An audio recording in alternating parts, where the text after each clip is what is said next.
Hey guys, welcome back to the channel.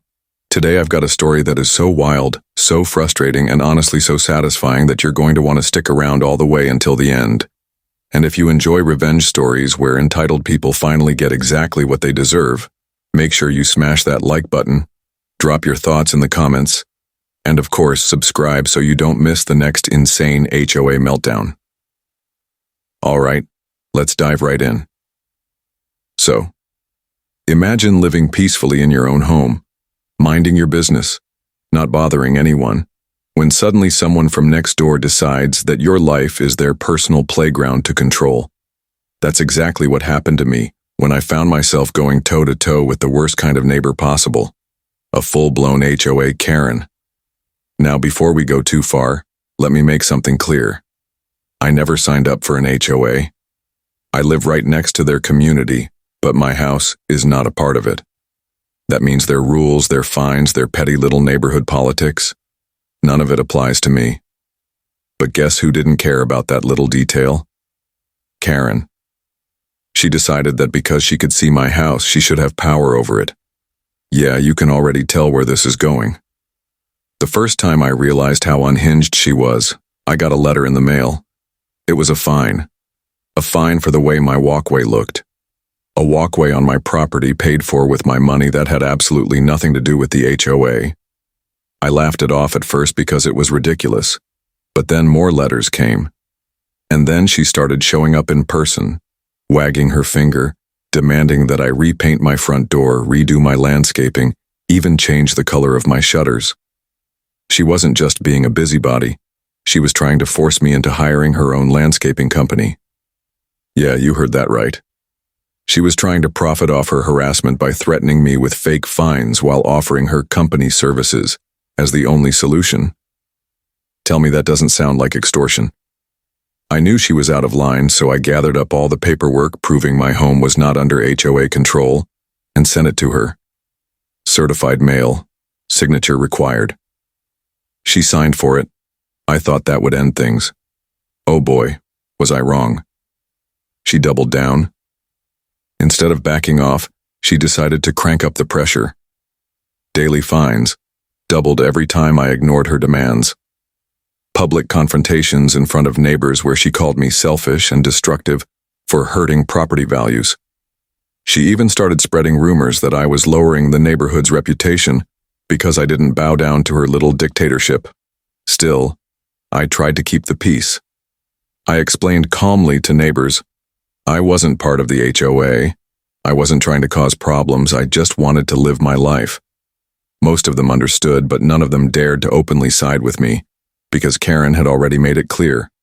Cross her, and you'd be her next target. But then she went too far. She started filing complaints with the city, fake ones, claims that my yard was overgrown, that animals were living in my bushes, that my home was a health hazard. Inspectors came out, scratched their heads and confirmed everything was perfectly fine. But do you know how stressful it is to have the city showing up at your door over and over because your neighbor can't stand losing control? That's when I realized this wasn't just annoying anymore. It was harassment. And Karen wasn't going to stop until I either broke down and gave her money or fought back. Lucky for me, fate threw me a lifeline. While digging around for HOA contacts, I accidentally connected with a former board member who had quit years ago. And guess why he left? Because of Karen. He spilled the tea. Karen had been skimming HOA funds, committing tax fraud through her so-called landscaping business, and bullying anyone who questioned her. I wasn't her first victim. I was just the first person stubborn enough to fight back. And that's when the idea hit me. If she was going to make my life miserable for no reason, then maybe it was time to shine a light on her dirty little empire. So, I contacted the IRS. Yep. I reported her tax fraud. And then, because part of me wanted to make sure this wasn't swept under the rug, I tipped off a local journalist too. That journalist did some digging, interviewed past victims, and eventually published a scathing expose on Karen, the HOA, and how residents had blindly let her run wild.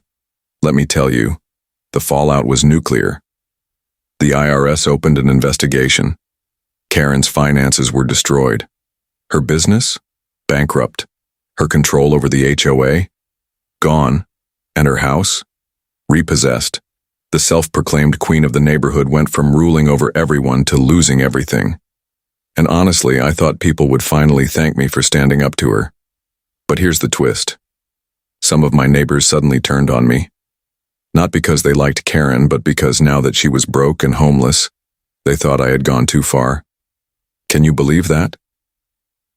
These same people who once whispered about how awful she was were suddenly wringing their hands, saying I should feel bad because she had to sleep in a park.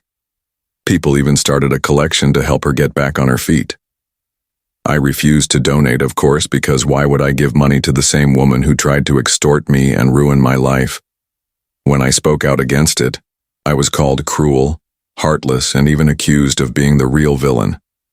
That's the crazy part of this story. You can be tormented, bullied, extorted, and when you finally fight back, people still find a way to make you the bad guy. But let me be clear. I don't feel bad. She chose this path. She committed fraud. She abused her power. She made my life a nightmare. Actions have consequences, and for once, she actually had to face them. And honestly, if I had to do it again, I would. But here's where I want to hear from you guys. Do you think I went too far by reporting her to the IRS and tipping off the press?